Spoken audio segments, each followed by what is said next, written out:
So I feel like making a video on this, and I know it's gonna come off very negative, right? Because I just feel negative about it. However, this is really starting to burn me out of playing HSR, right? And it's weird to say that this, of all things, is what's making me not want to play the game instead of any of the other problems this game has. But, like, unironically, this has gotten to a point where I just can't take it anymore, man. Right? So, for those curious as to what it is I'm talking about relics. Right. Now, farming Phaenon's best in slot relics already was a fucking doozy. But I'm mainly talking about the planar ornaments. For those of you who watch my channel, you know I've already made a video a little bit ago on this where I basically talk about how I've been farming for over a month only specifically for Phaenon's orb, right? A physical damage orb with double crit. I have been farming for this one specific item for over a month now. I have spent tens of thousands of Trailblaze power, and I have generated hundreds of orbs in an attempt to get even one of these, and I still haven't, right? So today, I obviously used up the rest of the double planar ornament. I as well finished Divergent Universe. I used my daily Trailblaze power, and I still had not gotten anything. So I decided to sacrifice some of the shit relics on a lot of my characters to see if I generated, hundreds of more orbs, I could finally fucking get something. It got to the point I no longer was only looking for physical damage main stat, but I also would have been satisfied with attack main stat double crit, right?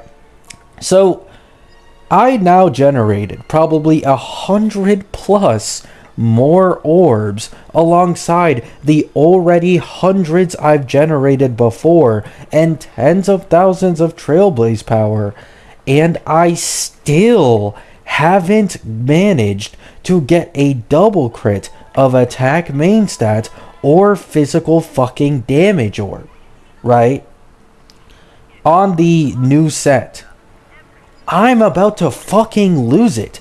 I got like 10 fire damage boost double crits, 10 ice damage boosts. I got like 15 quantum damage boosts. In all those 100 plus orbs, I only got 4 physical damage boost orbs. It was the lowest main stat orb that dropped out of all the damage boosts and all the main stats. I swear to God, this shit has to be rigged, right? And this probably sounds extremely childish to really get this frustrated about, but bro, literally all I have been playing this game for, at least on specifically my main account, has been to get a specific piece for months, and I still haven't been able to fucking get it, right? Hundreds, probably late hundreds worth of orbs without a single double crit physical damage boost to fucking show for it. This is a complete joke. What is with this relic system?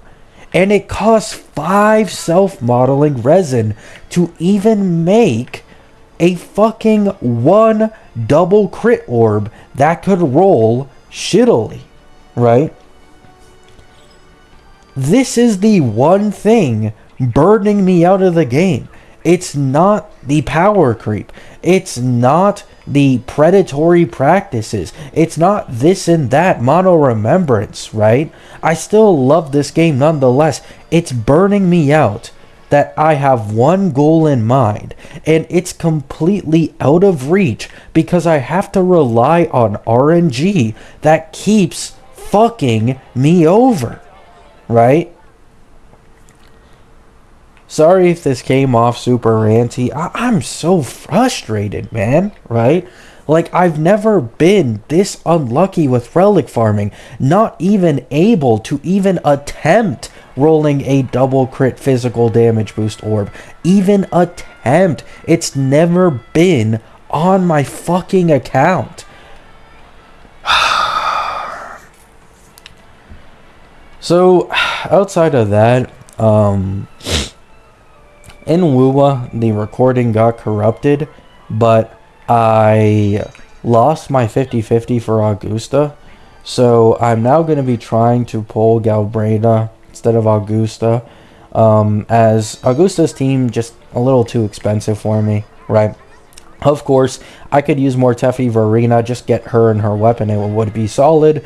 However, after seeing the recent render models of, Galbrena, I think I'd rather invest in her, right? And this way, because I'm skipping Augusta and I'm skipping Yuno, I can have more pulls for Chisa, who is like the main prize to me in version 2. So that's the change in pulling plans over there.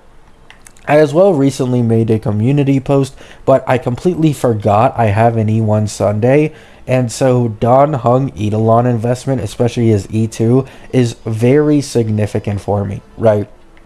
Many people underestimate Don Hung's E2, and I don't blame them. For an E0 Phanon, it really won't be anything crazy, but when you have something like E2 Phanon with E1 Sunday, it becomes an entirely different story. Also, the E1 and E2 both got buffed in V3, so they matter more than they did before, right?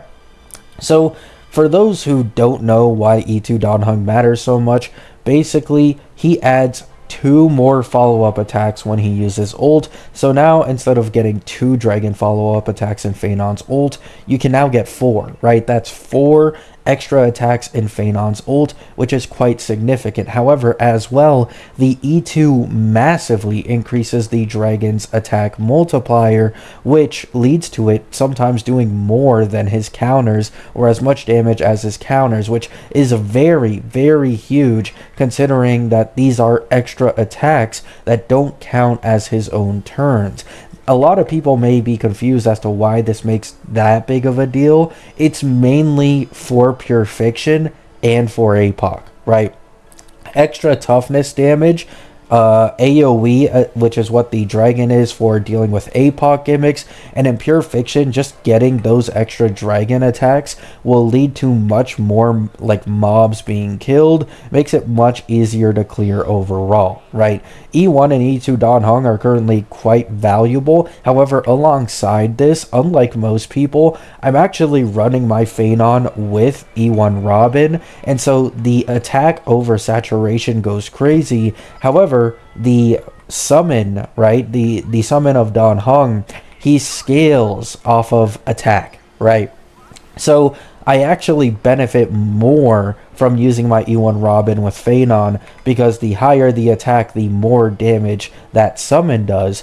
And then something I found out as of recent, if you have a Venturine's Lycone over down here. Now, keep in mind, this isn't the best Lycone, right?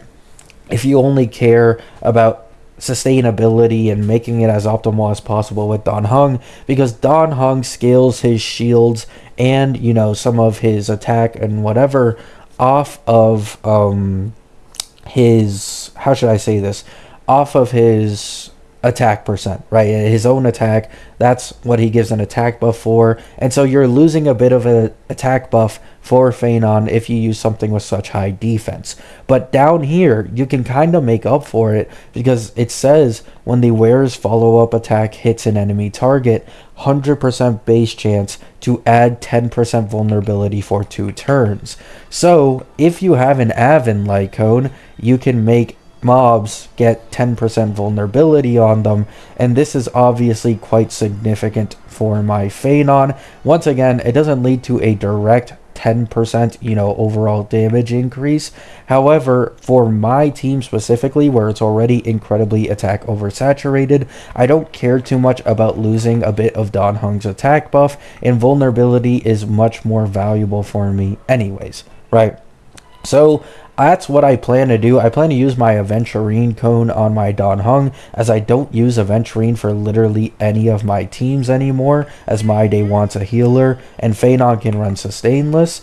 And now I could just focus on getting E1, E2, massively increase his performance in other modes outside of MOC. But even in MOC, I can notice a, good jump, right? I actually checked Fribbles, and E1 Don Hung with Aventurine Cone is basically equal in terms of buffing Phanon, but that doesn't include the E1 Don Hung's better SP positivity and the dragon attacks. So E1 Don Hung, for me personally, actually outperforms Sustainless with Bronya, and at E2, because of the double attacks, it makes a pretty big difference in some, situations. So that's all I wanted to talk about, right? Bit of a rant and an update on my pulling plans for both my accounts. I love you all. Hope you have a great day. Hope you have a great night. Peace out.